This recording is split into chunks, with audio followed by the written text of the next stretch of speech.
Imagine coming home to find your whole life unraveled in a single conversation. How do you recover when your own husband confronts you with a truth you've been hiding for years? What would you do if your darkest secrets came crashing down in the worst way possible? Maggie had always been a dreamer, craving freedom and excitement that her small-town upbringing and her parents' expectations just couldn't provide.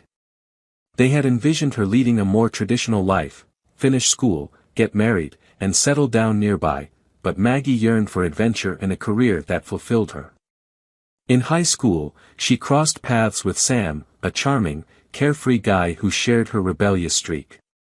After graduation, they dove into a whirlwind romance, spending the summer exploring the countryside and savoring every passionate moment they could. One night, they found themselves lying under the stars on a quilt spread out in his uncle's barn. By fall, their lives began to head in different directions. Sam went off to pursue a degree in agribusiness at a state university, while Maggie moved 3 states over to attend college on an accounting scholarship. Though they briefly reunited during the summer after their first year, Maggie's internships kept her too busy to maintain the connection, and eventually, she returned home to take a job at a local bank. As time passed, their lives naturally drifted apart. Sam eventually sold off his family's farms and invested in retail, tripling the income the farms might have brought in. Maggie, who had been assigned as his bank coordinator, reconnected with him over a few work lunches. Those lunches gradually turned into dinners, and before long, they were back together. 18 months later, they got married in a simple ceremony at a country church. After the honeymoon, Sam gave Maggie some seed money to launch her own business, with his stores as her first clients. To ensure financial independence, they signed a postnuptial agreement, guaranteeing that Sam wouldn't have a claim on her business profits. Maggie's business thrived, expanding into 8 offices across 2 states, while Sam's retail chain grew to 4 stores. They achieved financial success but remained grounded in their local community. Their 4-bedroom home stayed childless after complications during their daughter Lily's birth left Maggie unable to have more children. Lily, now a college graduate, had become the center of their lives. Maggie maintained a tradition of annual shopping trips with her mother and daughter. One Thursday evening, Maggie came home to find the takeout still sitting untouched and Sam quietly sitting on the patio, staring at the sunset. She grabbed some plates and joined him, noticing how he avoided her usual kiss. "How'd your day go?" she asked carefully. Without looking at her, he responded, "Pretty uneventful this morning, but I had an interesting lunch." Assuming he had just run into someone annoying, Maggie smiled. "Oh. Was it a pretty young thing or some cranky old man?" Sam, still calm, answered, "Actually, she was quite attractive, Amanda Pearson." A chill ran down Maggie's spine. "And what did you two talk about?" she asked, her voice tense. "Sex," he replied, bluntly. Maggie's heart started to race. Why would a 24-year-old woman talk to you about sex? She and Bobby were planning to have an open marriage. "She wanted me to be her first, since you were supposed to be his," Sam said. "She thought I'd be gentle with her." By the end of the conversation, she was pissed. "You should probably warn Bobby, a lawsuit's coming. Be ready.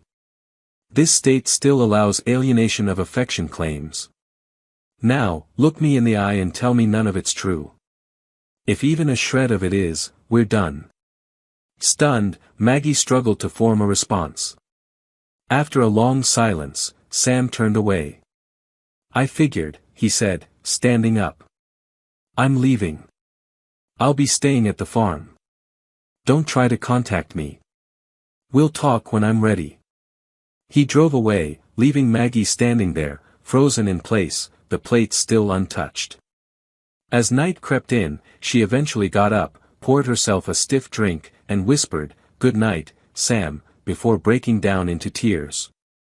She drank herself into oblivion and eventually passed out. The next morning, it was her housekeeper who woke her. "Are you all right?" the housekeeper asked, eyeing the untouched takeout and the half-empty bottle of vodka. Maggie offered a weak smile. Sorry, Patty. Things got a little out of hand last night. Patty frowned. I can't believe Sam just left you like this. Maggie shook her head. Sam wasn't here. I just had a lot going on in my head. Patty glanced at the plates and glasses but didn't say anything more. After calling her assistant to rearrange her appointments for the day, Maggie took a long, hot shower, reflecting on how everything had spiraled out of control. With Sam's seed money, she had opened her first office, and before long, his business became one of her biggest clients. In just 12 years, she had expanded to 8 offices, but she had always limited growth so she wouldn't have to be away from home too much. Living in a dry county, socializing over drinks was a rarity, a far cry from her wild college days. It had been over 10 weeks since she and Sam had been intimate, first due to his illness, then their busy travel and work schedules. Normally, their sex life was active, anywhere from 2 to 5 times a week, sometimes in exciting spots like the loft in their barn. But this long dry spell had left Maggie feeling restless. During a business trip to a new office in a bigger city, she treated herself to a night out, which ultimately led to a brief fling with a dancer, something she regretted the very next morning. Fearing that Sam might find out, she threw herself back into her marriage, working hard to bury her guilt. Yet, the thrill of the affair stuck with her. The next time she traveled, she found herself back at the same club with the same dancer. That fling went on for 3 months, with Maggie lavishing him with gifts. When it finally ended, she found herself slipping into another affair, even though she had sworn she'd stop. That's when Bobby Tate, her new assistant, entered the picture. What began as innocent flirtation quickly escalated into something more. To Maggie, Bobby was nothing more than a temporary distraction, never a true match for Sam. But when Bobby's wife, Amanda, discovered the affair, it set off the chain of events that turned Maggie's world upside down. Meanwhile, at the farm, Sam stood on the ridge, looking out at the old farmhouse. Years ago, he had renovated the place, adding in all kinds of modern upgrades, but Maggie had been too consumed with her business to really care. It was just another example of their relationship. Maggie was always focused on whatever directly involved her. They had originally planned to live on the farm, but instead decided to build a new house when they started talking about having a family. After the complications with Lily's birth, Maggie had dismissed the idea of adoption, and Sam had let it go. Lily became the center of his world, while Maggie lost herself in her work. To stay close to his daughter, Sam built a daycare center right next to his store, which soon became known for shaping high-achieving kids. Other stores started adopting the same model, but for Sam, it wasn't just a charitable act, it was his way of keeping Lily close and happy. As Sam unpacked groceries at the farm, he couldn't help but think about all of this, wondering how they had ended up here. Even though he didn't drink, he'd brought along a 12-pack, brewed a pot of coffee, and sat out on the porch where he and Maggie had shared so many memories. As he looked back on their marriage, he wondered if there had ever been any clear warning signs. He thought about her vague smile, those little moments of affection that now felt so shallow. Had she been thinking of her other lovers all along? His thoughts were interrupted by the buzzing of his phone. At first, he ignored it, but then curiosity got the best of him, and he glanced at the number. Hello. Sam answered the phone. The sound of sobs filled the other end before a shaky voice finally spoke. Amanda, he asked, his voice shifting to a calm but firm tone. Who hit you? My husband, she cried. I told him about our lunch and that I was leaving him. He lost it and punched me. What do I do? Are you out of the house now? Sam asked, keeping his voice steady. Yes, she sobbed. Go straight to the hospital. I'll meet you there. Don't wait, if you want my help, you need to move fast. He hung up and immediately dialed the sheriff's department. When Sam arrived at the hospital, Amanda rushed to him, her face swollen and bruised. He waited for 40 minutes before the deputy came back with an update. Her cheekbones broken. She says she wants to speak to you before pressing charges, the deputy informed him. What happened, Sam? The deputy asked. Sam gave a quick explanation. We had lunch. She needed advice. Her husband's been pushing her into swinging, and I guess he didn't like what I had to say. The deputy, Carla Jenkins, smirked. Swingers around here. You think you know folks, and then something like this pops up. Sam's expression tightened. I need to talk to her, he said. In the hospital room, Amanda looked pale and heavily sedated. What should I do? She asked, her voice weak. First things first, press charges. If you don't, there's nothing I can do to help you, Sam urged. Has he hit you before? She hesitated before nodding. He slapped me a couple of times. Carla, did you catch that? Sam asked, glancing at the deputy. Carla nodded. I can't do anything unless she gives a statement and agrees to press charges. Turning back to Amanda, Sam spoke gently but firmly. You've got to be honest. Your safety's the priority here. He gave her a reassuring nod before leaving so she could make her statement. About 45 minutes later, Carla returned. For now, it's being logged as a domestic disturbance. She'll stay here tonight, and after that, we'll either find her a shelter or figure something else out. Sam checked in on Amanda one last time, found her fast asleep, and then headed home, drained. The next morning, he woke up disoriented, taking a moment to remember where he was. After a quick shower, he called his assistant and took the day off. As he replayed the events of the previous day in his mind, he grimaced. So, my wife's a serial cheater, her lover wants an open marriage, his wife refuses, he hits her, now she's in the hospital, and my wife has no idea about any of this. While grabbing breakfast, Sam ran into Officer Jenkins, who was just finishing her shift. She greeted him with a kiss on the cheek, causing him to blush. Sitting down beside him, she ordered steak and eggs and gave him an update on the situation. We arrested him. He wasn't exactly cooperative, cussed us out and went off about Amanda, Maggie, and you. He's been processed, but you can bet his dad's lawyers will get involved soon enough. Amanda's going to need somewhere to stay. Can you help with that? I can't do it directly, but come by my office, Sam said, catching his assistant off guard. Sam opened the safe, pulled out $3,000 in cash, and handed it to Carla. Get her an apartment, cover her expenses for the month, and don't mention where the money came from. Carla followed his instructions, and 18 months later, Sam even walked her down the aisle at her wedding, having paid for everything. In the meantime, Amanda was safe, and Sam left town to check on his furthest store. Back at home, Maggie waited, hoping for some word from Sam. After 2 weeks of silence, she tried calling and emailing him, but nothing. Feeling completely lost, she gained weight and decided to head back to the gym. One day, a former fling, now a trainer, pulled her aside, and Maggie ended up confessing everything to him. What did you think would happen? He asked bluntly. You weren't exactly being discreet. So why are you so eager to get him back? Because I love him, she pleaded. Then get it together. Work out, and I'll call Gabe to fix your hair. You've got some grays showing. She managed a small smile. Dinner tonight? Not a chance. I'm married now. Besides, your husband's not a guy I'd want to cross. As Maggie worked out, she realized her trainer was right, she needed to warn her past lovers. Meanwhile, Sam sat on the porch of his farmhouse, listening to the gossip circulating about him.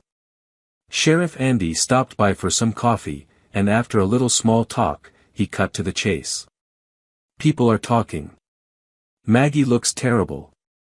This is about Amanda Tate and her husband, right? Andy asked. Yeah, he's in jail, and Amanda's already filed for divorce, Sam confirmed. So what's the real story here?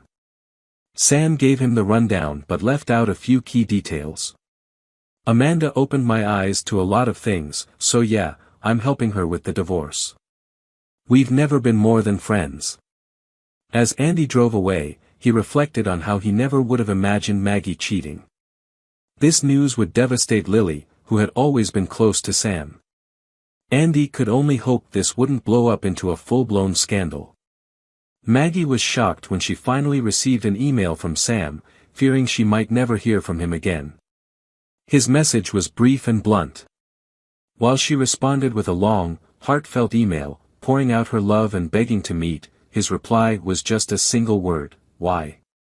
This back and forth continued until Sam eventually agreed to meet her, on one condition. She had to give him a real answer to his question. After several attempts and some guidance from her therapist, she sent him her final response. Sam, this is the hardest thing I've ever had to write. I have no excuse for what I did. I've been seeing a counselor, but in the end, I did it because I could. I never flaunted it because I knew how deeply it would hurt you. You could destroy me, but you won't because you're a good man. Despite everything, I never stopped loving you, not even during my worst mistakes. All I wanted was to come back home to you. I would do anything to fix this.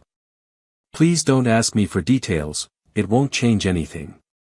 I love you, Sam. Always, Maggie. Sam read her letter 4 times, his anger growing with each pass.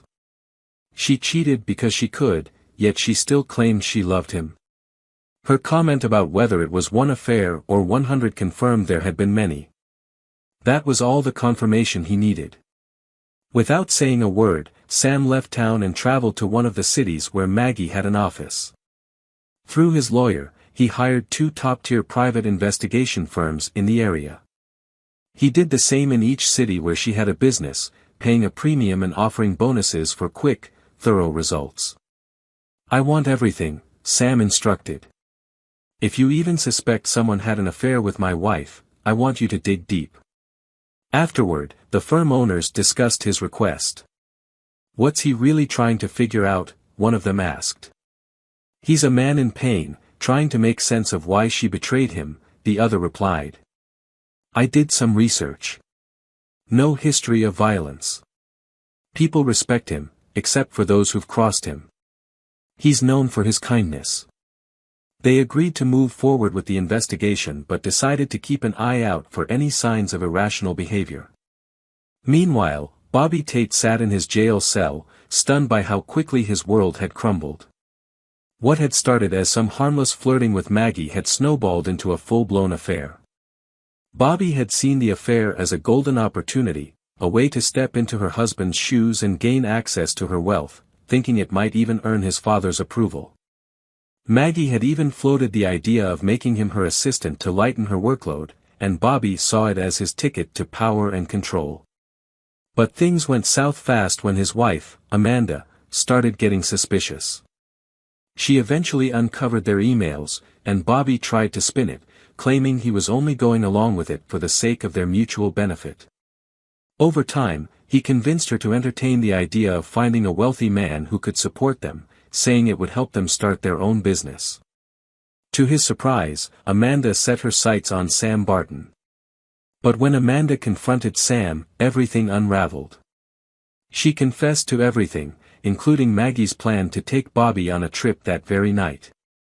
After telling Bobby about her conversation with Sam and her decision to leave him, things took a turn. They had a heated argument, and with Bobby drinking heavily, his world falling apart, he lashed out in desperation, hitting her in a futile attempt to shut her up. After she left, Bobby was left to drown in his despair, wondering how he could ever make things right again. Maybe I could ask Sam for hush money, Bobby thought to himself. A few hours later, loud banging at his door startled him awake. Damn it, Amanda, leave me alone before I... He trailed off when he opened the door and saw 2 officers standing there. Robert Tate, one of the officers asked. Yeah, what do you want? It's the middle of the night. Before he could say another word, they shoved him to the ground and slapped handcuffs on his wrists. Robert Tate, you're under arrest for the assault of Amanda Tate, the female officer stated. But it was just a slap. Bobby shouted as they pulled him to his feet. Barton put her up to this, didn't he? Mr. Tate, you have the right to remain silent. Anything you say can and will be used against you, the officer warned, and Bobby fell silent. The processing was a blur, and his anger grew when he found out he wouldn't be eligible for bail for 48 hours due to domestic violence laws. The next morning, swallowing his pride, Bobby called his father. His dad laughed at him but eventually agreed to help, on the condition that Bobby pay him back. By the time Bobby was released, Amanda had already packed her things and vanished. Her lawyer was waiting with divorce papers in hand. Amanda had taken medical leave, and no one at her workplace would give Bobby any information. His lawyer warned him that unless Amanda dropped the charges, jail time was a very real possibility. A few days later, Bobby spotted Sam at a diner, surrounded by waitresses doting on him. Trying to regain some confidence, Bobby flagged down his own waitress. "So, what do I have to do to get that kind of service?" he asked, casually resting his hand on her arm. She quickly pulled away, glaring at him. "For starters, don't hit your wife," she said loudly enough for everyone to hear, causing the diner to erupt in laughter. Before Bobby could say anything back, the owner walked over. "Enjoying your burger, Bobby?" she asked, still smiling. "Yeah, it's great, thanks," he said, feeling a little relieved at the friendly tone. "Good to hear," she replied. "Because it's the last meal you'll ever have here. You're banned from this place for as long as I own it." More laughter filled the diner. Fuming, Bobby noticed Sam watching him, a smug grin plastered across his face. Rage bubbled up inside Bobby, but before he could react, two female officers entered, kissed Sam on the cheek, and joined in the laughter. As Sam left, he paid for their meals and left a generous tip. Out of spite, Bobby finished his meal slowly and walked out without leaving a tip. When he stepped outside, he found a yellow boot clamped to his car and a $138 parking ticket for parking too close to a fire hydrant. Furious, he trudged back to the office. Surprisingly, he hadn't been fired yet, but the whispers had started, and his co-workers were keeping their distance. True to form, Bobby blamed everyone but himself. It didn't take long for him to hatch a new plan: target Faith, Sam's daughter. She had flirted with him a bit during her college breaks, and if he could win her over, it would be the ultimate revenge. Faith had turned down plenty of suitors, focusing instead on growing her veterinary practice. When the town's older vet had to retire due to health issues, Faith took over, offering mobile services to local farms. Her business thrived, but she resisted expanding, preferring to stay hands-on. Sam and Maggie were both proud of her, though Sam would often drop hints about wanting grandchildren. Faith always reassured him, saying she'd let him know when the time was right. Sometimes, she and her single friends would go out for a night of fun, often with Carla and Vicky, the two local officers, keeping an eye on them. Once, Carla caught a guy trying to slip something into Faith's drink, arrested him on the spot, and Sam's influence ensured the man took a plea deal and served time. After being attacked in prison, the guy left town as soon as he was released. One day, Bobby showed up at Faith's clinic with a cat, surprising her with how well the animal seemed to respond to him. "What's her name?" Faith asked. "Lady Grey," Bobby said, blushing a little. "She's got that regal look, don't you think?" Faith filled out the paperwork, reminding him to make sure the cat had plenty of food, water, and regular checkups. Bobby tried to strike up some small talk, but Faith cut him off, explaining that her schedule was packed. Frustrated, he left, but soon came up with an idea: he'd let Lady Grey loose near the clinic, hoping the cat would find her way back and give him an excuse to come in again. For a moment, he felt a pang of guilt but quickly brushed it aside. Sure enough, Faith found Lady Grey wandering nearby and brought her back into the clinic. Later, Faith called her mother. "We're having dinner tomorrow at China House at 7 sharp, she said firmly. "We need to talk. If you dodge my questions, we're done." If you don't show up, that'll say everything I need to know." She hung up without waiting for a response. That evening, Faith took Lady Grey home, and by morning, the cat had already made herself comfortable at the clinic, roaming around freely and even sharing some of Faith's lunch. When Bobby called about picking up the cat, Faith told him he could come by, but she had her assistant, Nancy, stay close by, sensing something was off. Bobby, who had recently been high, arrived at the clinic in a daze.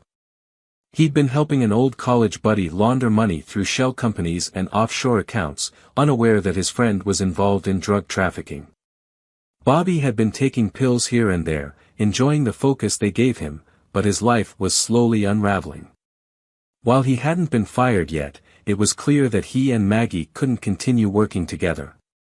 He had been transferred to a different location that Maggie rarely visited, but she had tried to smooth things over by promoting him to office manager with a raise.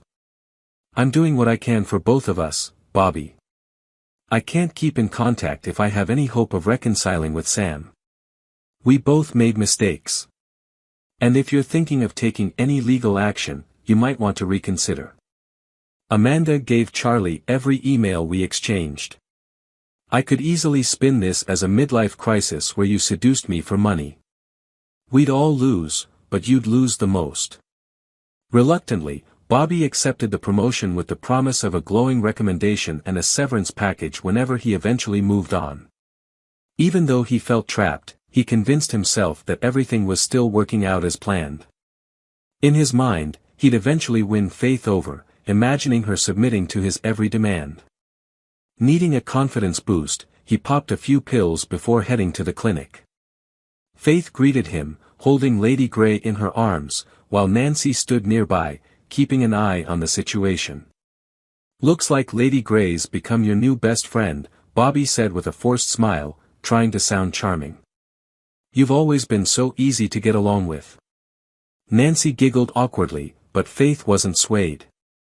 She gave him a cold smile. "Let's get one thing straight, Bobby. I've always thought you were full of yourself, even back when we were 18. Now that I know what you and my mother had planned, you disgust me. Whatever it is you're after, you're not getting it here. You can either take your cat and leave, or better yet, leave her with me and I'll make sure she finds a good home." Bobby was stunned. No woman had ever rejected him so bluntly before. "Come on, Faith. Why the hostility? We'd be perfect together, king and queen of this town." Faith didn't miss a beat. "Oh, really? I bring beauty, money, and status to the table, and you, what? A broke loser on probation? Sounds like a winning future." Bobby was, in fact, on probation for assaulting Amanda, but thanks to a decent lawyer and his previously clean record, he only had to do community service and attend anger management, which he wasn't taking seriously. He hadn't even started his community service yet but thought maybe Faith would let him do it at the clinic. Seething with anger, he grabbed her arm. Faith stared at him, unfazed, and said, "Let go and leave. That's your only warning." In a sudden fit of rage, Bobby slapped her hard, causing Lady Grey to fall from Faith's arms. The cat, startled, scratched Bobby as he threw her violently against the wall, where she crumpled to the floor, her leg twisted unnaturally. Faith, furious, retaliated by punching Bobby, but he grabbed her, dragging her toward the door. "You stupid witch. Now I'll have to teach you a real lesson," he shouted. Faith screamed and managed to knee him in the groin, but Bobby struck her in the face, breaking her nose and knocking her unconscious. Nancy, who had been watching the entire time, immediately called for help. As soon as Bobby grabbed Faith, Nancy rushed forward and shot a tranquilizer dart into his back. Bobby howled in fury, turned on Nancy, and knocked her out with a punch before dragging Faith toward his car. Just as he reached the parking lot, the first police cruiser pulled up. "Get on the ground, now," Officer Wells commanded, his gun drawn and steady. Bobby tightened his grip around Faith's neck. "Back off, or I'll crush her windpipe," he growled. Just then, Carla Martinez arrived, taser in hand. Jimmy, if he so much as twitches, drop him, she ordered. Bobby snarled as Jimmy stepped forward, trying to keep his attention. Smirking, Jimmy called out, "You're such an idiot, Bobby. Amanda's with me now." She wanted a real man. Enraged, Bobby turned to face Jimmy, and in that split second, the tranquilizer finally kicked in. He loosened his grip on Faith, and as she fell to the ground, Carla hit Bobby with the taser, making sure he was fully incapacitated. Within minutes, 3 ambulances pulled up, one for Faith, one for Nancy, and one for Bobby, who was cuffed to the gurney. Faith was left with a broken nose, a concussion, and bruises. Nancy, also concussed, had to stay in the hospital overnight. Bobby, meanwhile, tested positive for drugs, and a search of his house turned up more pills. He was hit with charges for drug possession, violating probation, assault, aggravated assault, attempted sexual assault, and animal cruelty. His bail was set so high that even his father refused to help him out. Meanwhile, Rose had been waiting for hours at the restaurant, convinced that Faith had stood her up. It wasn't until she finally checked her phone that she saw the messages, including one from Sam. "Rose, pick up. Faith's in the hospital. Your boy Bobby attacked her." He didn't get far, the cops stopped him. "When you're ready, get over here." Heart pounding, Rose rushed to the hospital, and when she arrived, she was devastated to see her daughter's bruised and swollen face. Tears streamed down her cheeks as she leaned over Faith, who slowly stirred awake. They cried together, Faith's voice weak as she whispered, "Sorry I missed dinner, Mom." Choking back her own tears, Rose replied, "It's okay, baby. I'm so sorry. This is all my fault." Faith tried to reassure her, "No, Mom, it's not," though they both knew the truth, that Bobby's actions had stemmed from everything connected to Rose. They talked for a few minutes before Faith drifted back to sleep. Rose sensed someone nearby and turned to see Sam standing in the doorway. He looked worn out, but his expression was tight with anger. "Please, Sam, we need to talk," Rose begged. Sam gently pulled his hands away from her grasp and said, "We will, but I need 2 more weeks. I'll send you an email. For now, stay with Faith. I'll be back in the morning."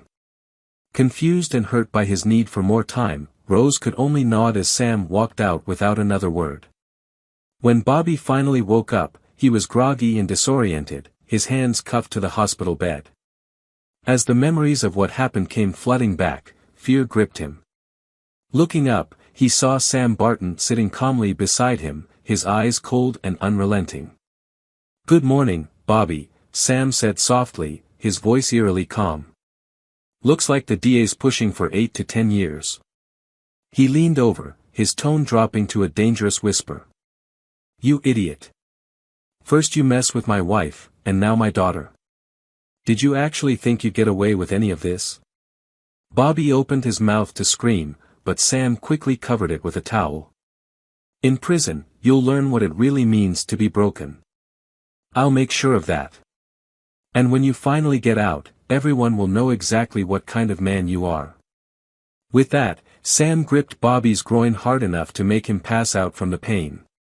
Feeling nothing but satisfaction, Sam tossed the towel aside, thanked the nurse on his way out, and said casually, "He's still out. Keep him in your prayers." The nurse smiled, thinking Sam was some kind of saint.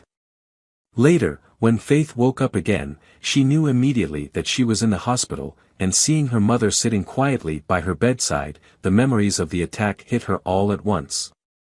Rose stirred and noticed Faith watching her, tears welling up in both their eyes.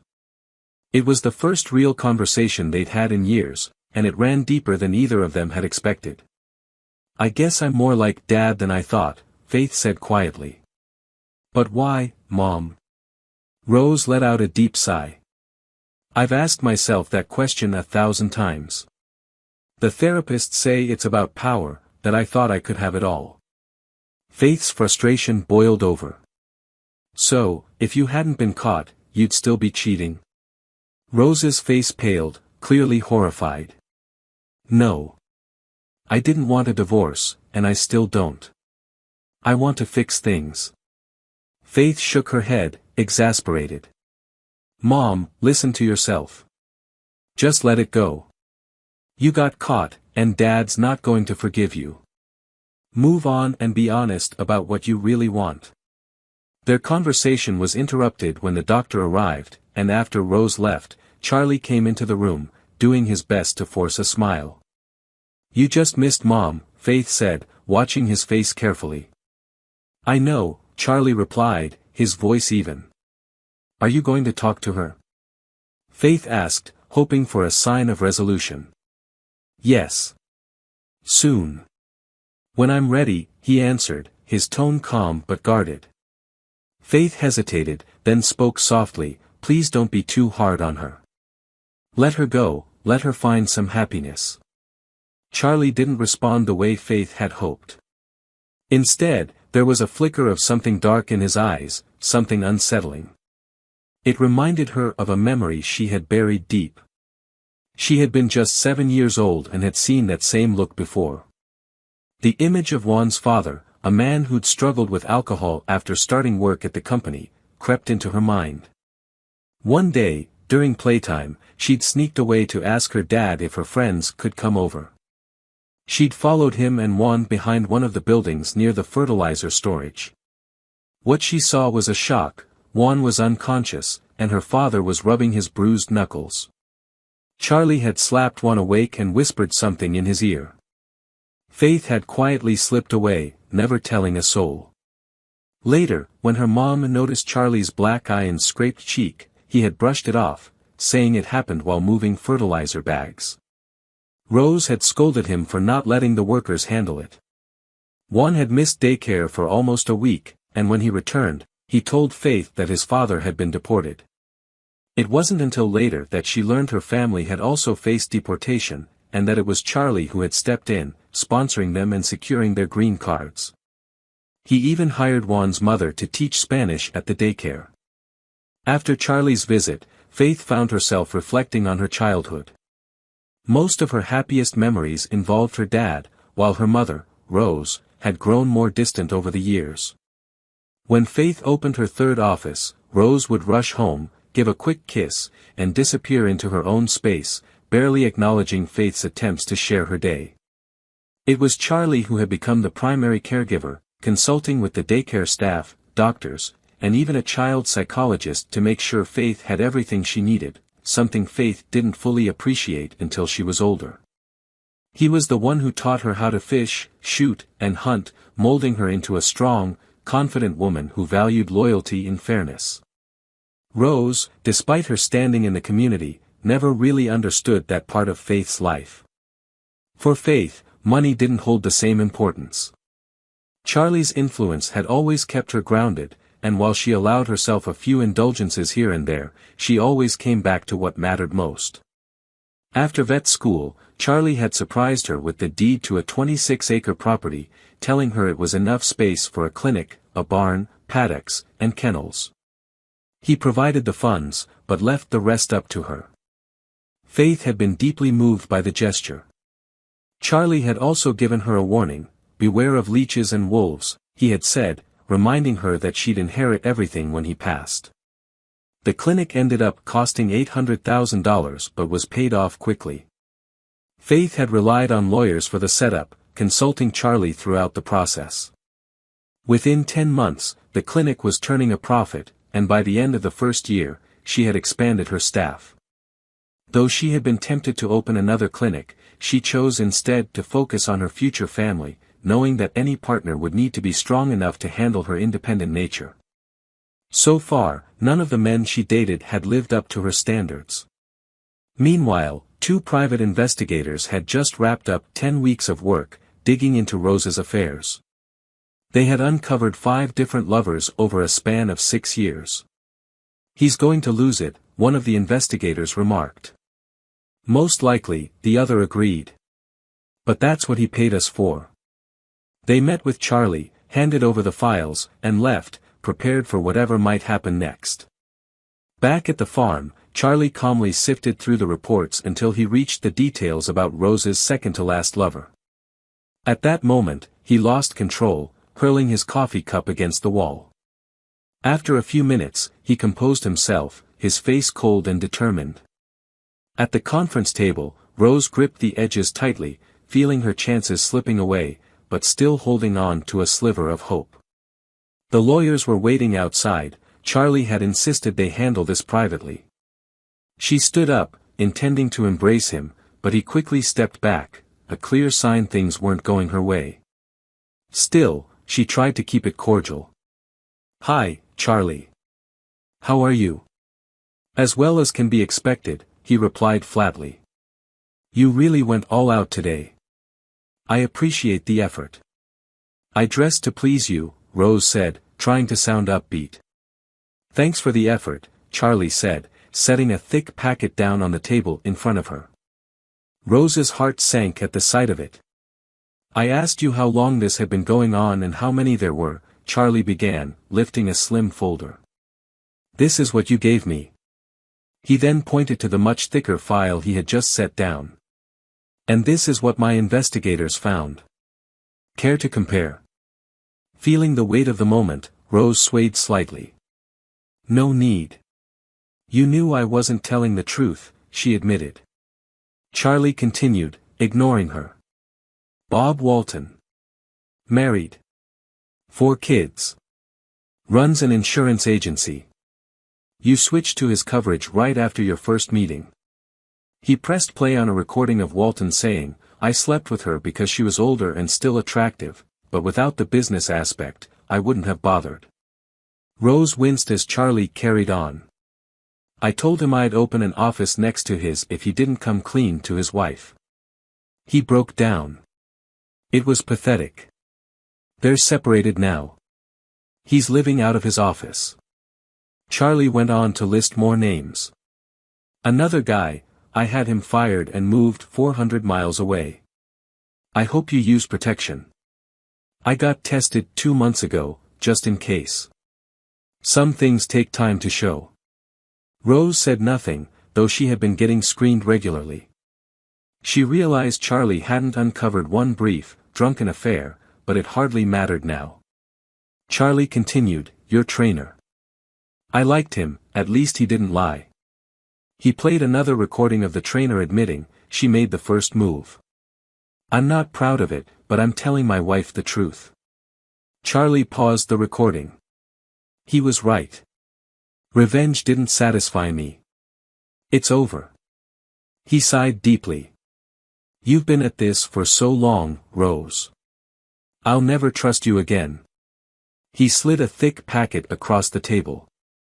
"Jerry has the paperwork ready. You keep your business. I keep mine. It's all laid out in the prenup. You get the house, I keep the farm.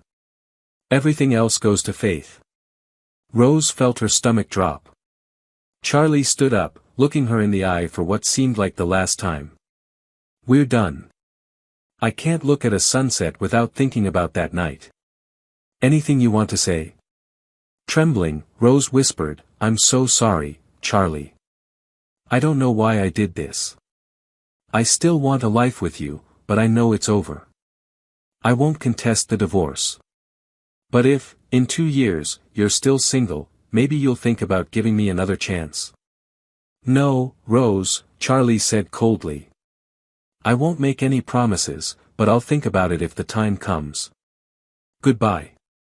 And with that, he walked out, leaving her in tears. The next day, Rose signed the papers and called Faith, who stayed with her for a week.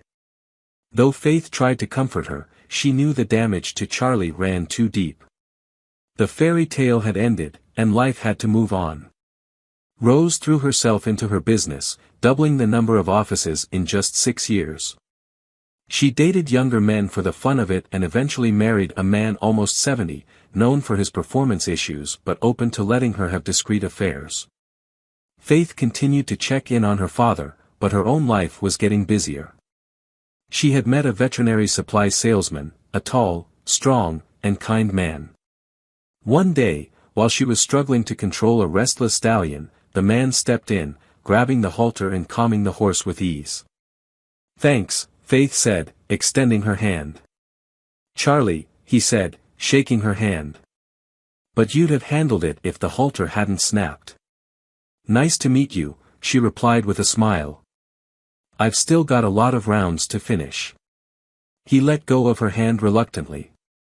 Later, Faith noticed her assistant flirting with him. "Here she is," the assistant said, smiling at Faith. "Faith, meet Charlie. He's the guy who supplies our materials." "We've met," he said with a grin. "How about lunch? I'm new in town and don't know the good spots yet." To her own surprise, Faith agreed. "Give me a few minutes." As they walked to his truck, she noticed it was identical to hers. "I prefer trucks," he explained. "More space for samples and paperwork." At the diner, they parked side by side next to a similar truck. She took his hand as they walked inside. They approached a table where an older man sat with a young, pregnant woman. The woman paused mid-conversation, looking up at them. "Hey, Carla, just one more month to go," Faith greeted the young, pregnant woman, then turned toward the man sitting across from her. "Dad, this is Charlie. He supplies our materials."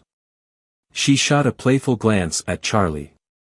"Meet my dad, your future father-in-law." Everyone looked stunned, except for Faith, who smirked and quickly added, "Just kidding. This is my dad, and this is just a lunch date." From that moment on, Faith and Charlie stayed in constant contact, texting and talking regularly. His next visit led to lunch, then dinner, and eventually a long, passionate make-out session in his truck. When Charlie came back for another visit, Faith cleared her entire weekend to spend time with him. The two of them spent their days filled with passion, making love all throughout her house. Late on Saturday night, they decided to head to the family farm. Charlie, being a light sleeper, heard the familiar sound of Faith's truck pulling up. He started toward the barn to check, but as soon as he heard giggles coming from the loft, he smiled to himself and went back to bed. By morning, the only sign of their visit was the open hay doors. As news spread that Charlie was now single, the offers from women started pouring in, but he politely turned them all down. He dated casually when traveling, but nothing serious ever came of it. Then, about 10 months before his 60th birthday, his gate buzzer went off, and with a bit of irritation, he answered. "Who is it?" "It's your cousin Cindy." "Open the gate. My car's about to die any second."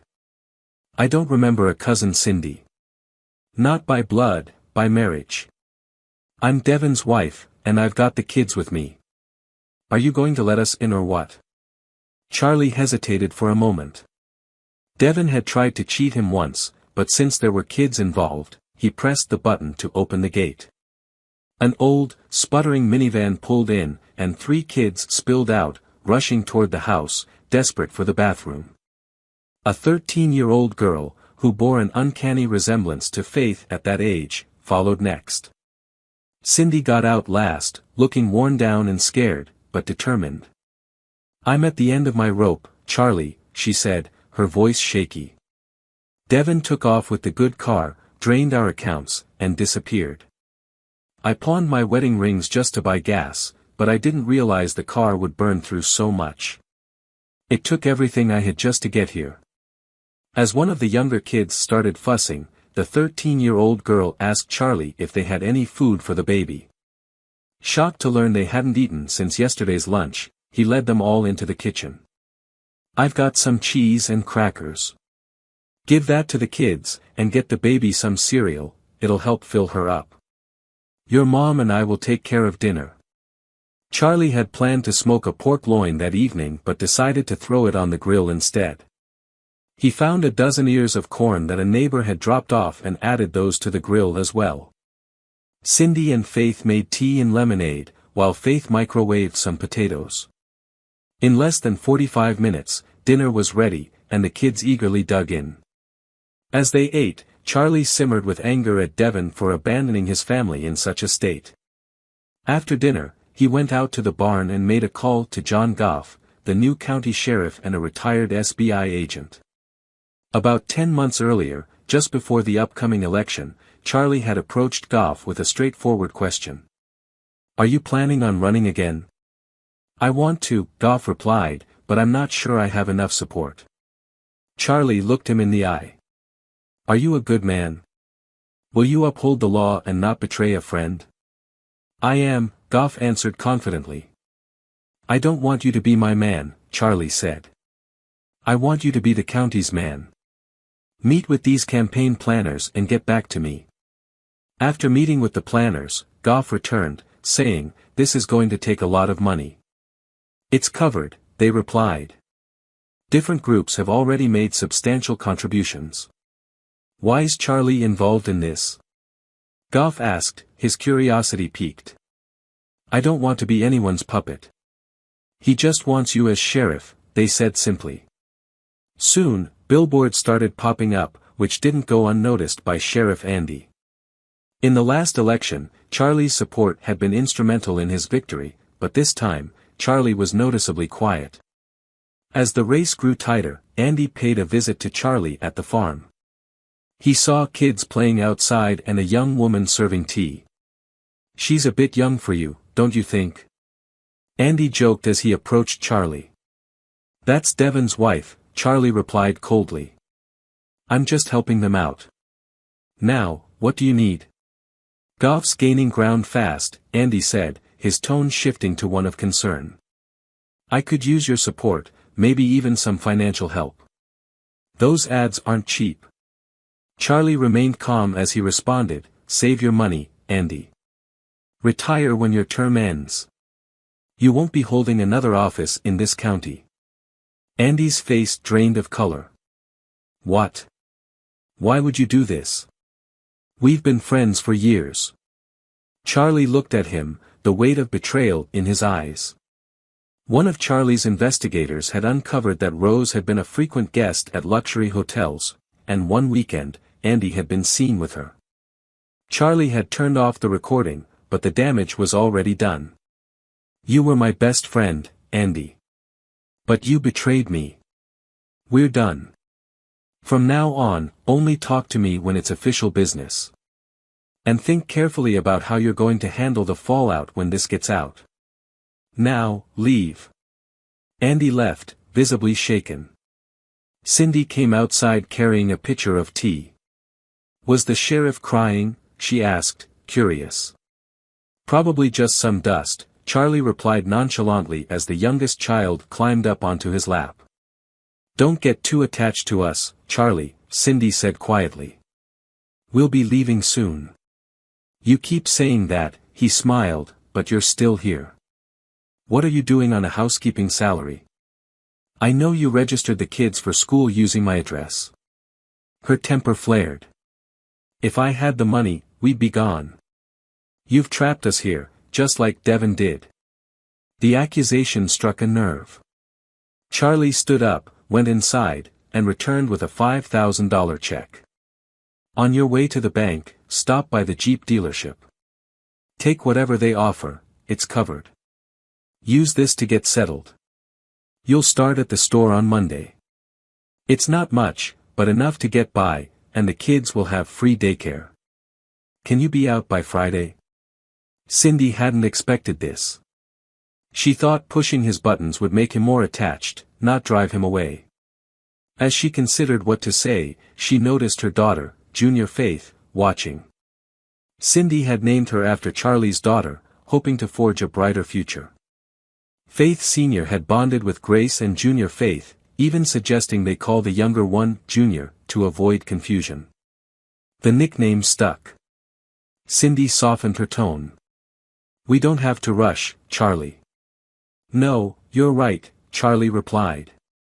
"I was getting too attached. It's better to deal with this now." He paused, looking thoughtful. "I promised the twins we'd go fishing today. I should get ready." He left, and Cindy put her head in her hands as she heard Faith Sr. angrily slamming things in the kitchen. Meanwhile, Charlie took the twins out fishing, and they had a good day, catching plenty. Faith Sr. invited everyone over for a fish fry the next day. When she noticed her father flinch at the mention of their old patio, Faith pulled him aside.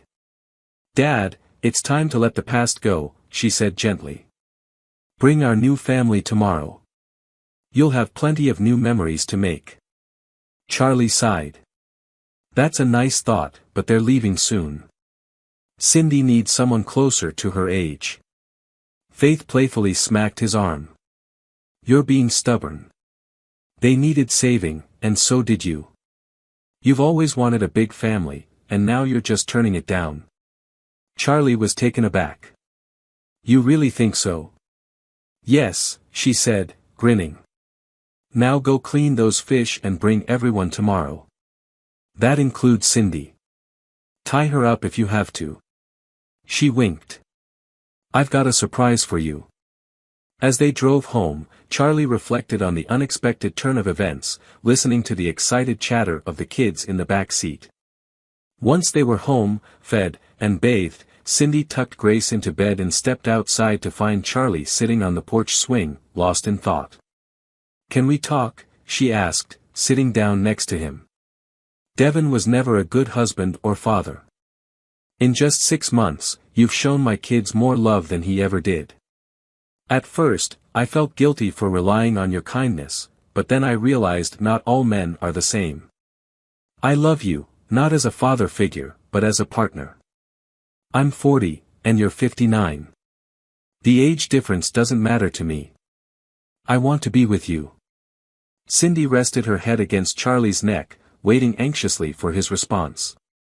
After a brief pause, he asked, "If that's how you feel, then why did you push so hard to move out?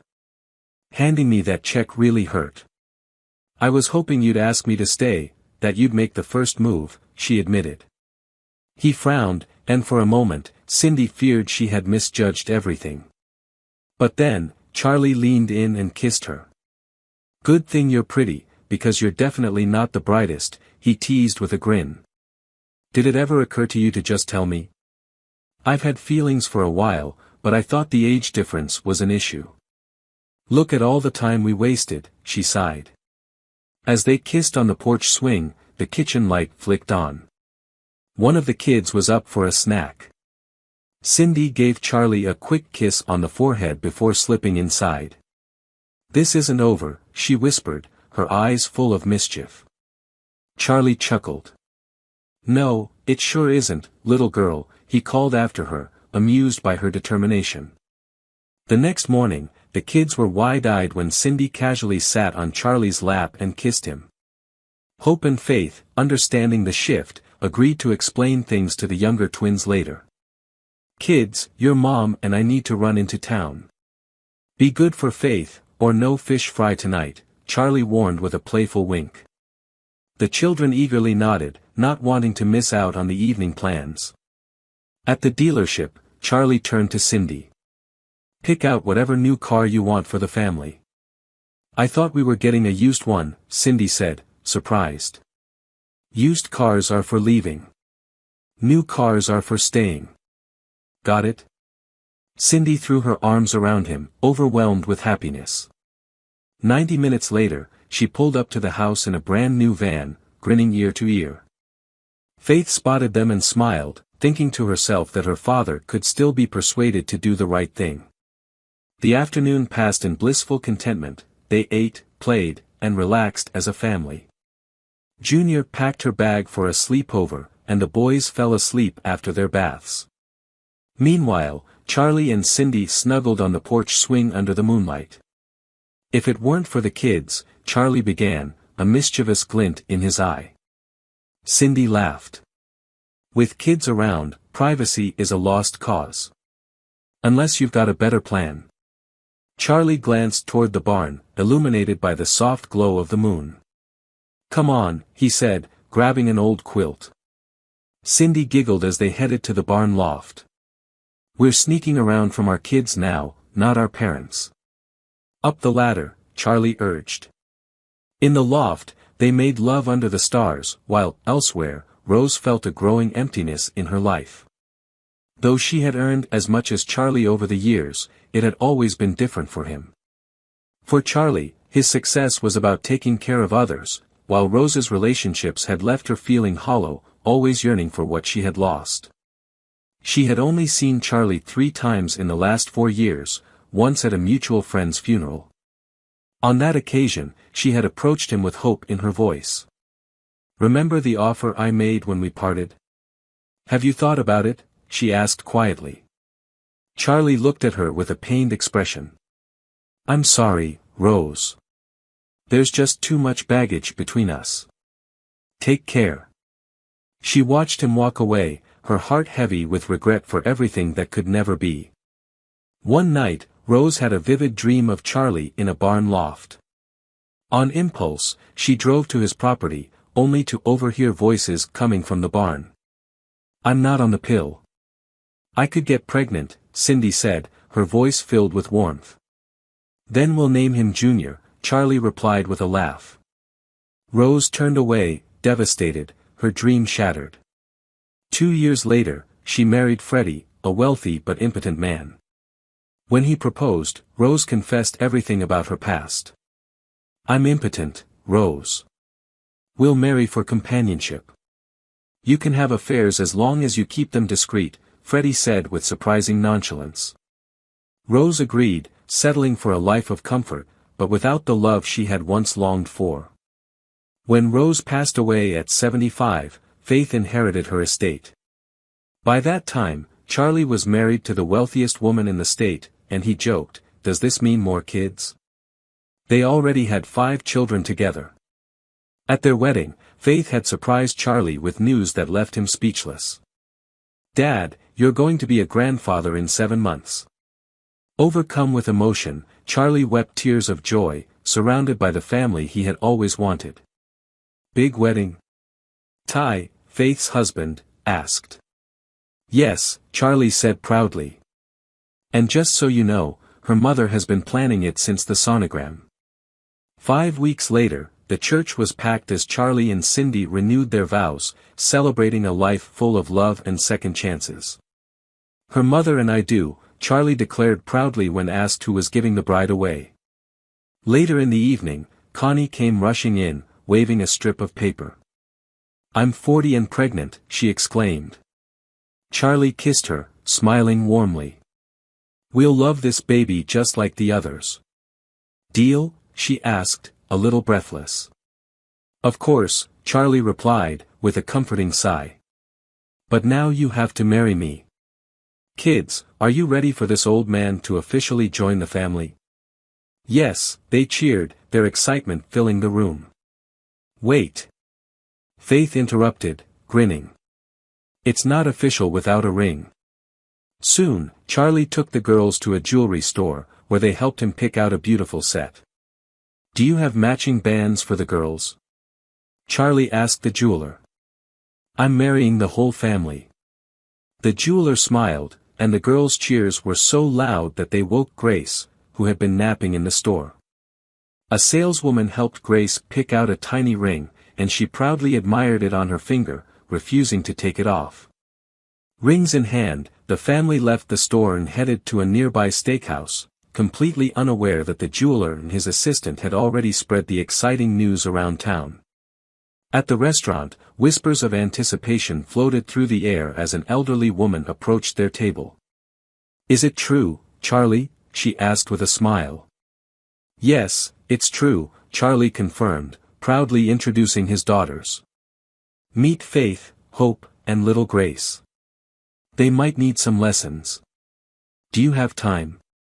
After a brief chat, they left the restaurant, knowing they'd soon be the talk of the town.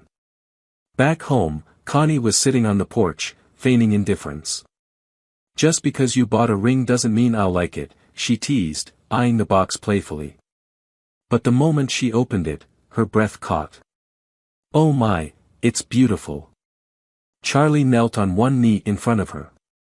"It's yours if you say yes." "Connie, will you marry me?" "Yes," she screamed, startling the horses. She jumped into his arms, tears streaming down her face. The girls immediately ran over to show off their own rings, bringing fresh tears to Connie's eyes. On their wedding day, Grace, dressed as the flower girl in a satin dress, threw petals down the aisle, while Faith proudly stood as Connie's matron of honor. Hope and Dooner looked stunning as they celebrated their family's union. After the ceremony, Grace tugged on Charlie's pants. "Kiss me too, Daddy," she said with a grin. Laughter filled the room as Charlie lifted her up, sharing a kiss with both his wife and daughter. Their honeymoon was a peaceful getaway by the beach, full of relaxation and fun activities. When they returned, they promised the kids a family trip before school started. A later sonogram revealed they were expecting a boy. Charlie beamed with pride, earning him the playful nickname Old Goat from Connie as they teased each other all the way home.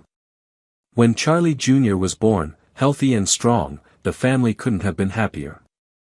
As the years passed, Faith Sr. took great joy in introducing her family. "I'm Faith, this is my sister, also named Faith, my husband Charlie, my dad Charlie, and my brother Charlie. We're not too creative with names." Faith Sr. had 2 daughters, Rose and Constant, which helped avoid confusion. As Charlie watched his children grow up, Junior became especially close to him. Junior started working at the clinic before transitioning to the hardware business, eventually becoming the natural successor to Charlie's enterprises. Hope, meanwhile, took to farming, managing her own crops and livestock by the age of 17, while Grace, now 10, was a piano prodigy. A prestigious school was eager for her to attend, but she agreed only to summer visits for the time being. Charlie knew it was just a matter of time before she spread her wings and left home for good. In preparation for the future, Charlie set up trust funds for each of his children, with the condition that they had to graduate from college to access the money. If they didn't, they'd have to wait an additional 5 years, learning to live and work within their means. He apologized to Faith Sr. for using part of her inheritance for these funds, but she laughed it off.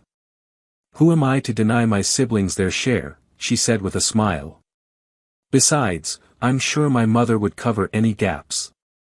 Sheriff Andy's downfall came swiftly after he lost his re-election bid. He turned to private investigation work, but a string of failed marriages and messy affairs left him disgraced. Ironically, his ex-wife Amanda later found happiness with a reliable older man named John. Charlie even attended their wedding, reflecting on how life can take such unexpected turns. Charlie passed away 2 months after celebrating his 79th birthday, just after witnessing his youngest son graduate. Connie followed him 15 years later. As for Rose, she chose to be cremated, with her ashes scattered into the ocean. Charlie's funeral was an enormous affair, so large it had to be held at the local football stadium. A staggering 800 people volunteered to carry the casket, forcing the family to hold a lottery to select the pallbearers. His hearse, drawn by Hope's marsh ponies, was led by Sheriff Carla, who had taken over law enforcement in the county. Unofficial records suggested that Charlie had personally funded nearly 1,000 college educations over the years. The ceremony brought together politicians, law enforcement officers, teachers, and countless professionals, all of whom credited their success to Charlie's generosity and mentorship. His darker side, known only to a select few, was never spoken of, and even if it had been, no one would have believed it. Meanwhile, in prison, Bobby Peterson's life took a bleak turn. He woke up on his first day with a pounding headache and a freshly broken nose, his welcome from fellow inmates. He had been sentenced to 12 years with no chance for parole, and an additional 18 months for animal cruelty.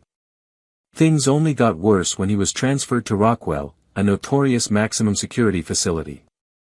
Within hours of his arrival, his nose was broken again. His new cellmate quickly set the rules. Bobby was now his property.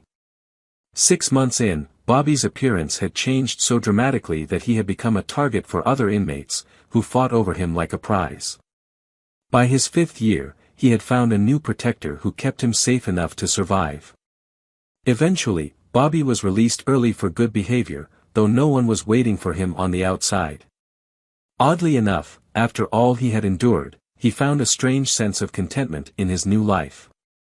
He adopted a child, ironically named Charlie, and his days became focused on simple, peaceful moments, like comforting the teething child in his arms. When news of the elder Charlie's death reached him, it barely registered, his thoughts wrapped up in the new life he had created for himself.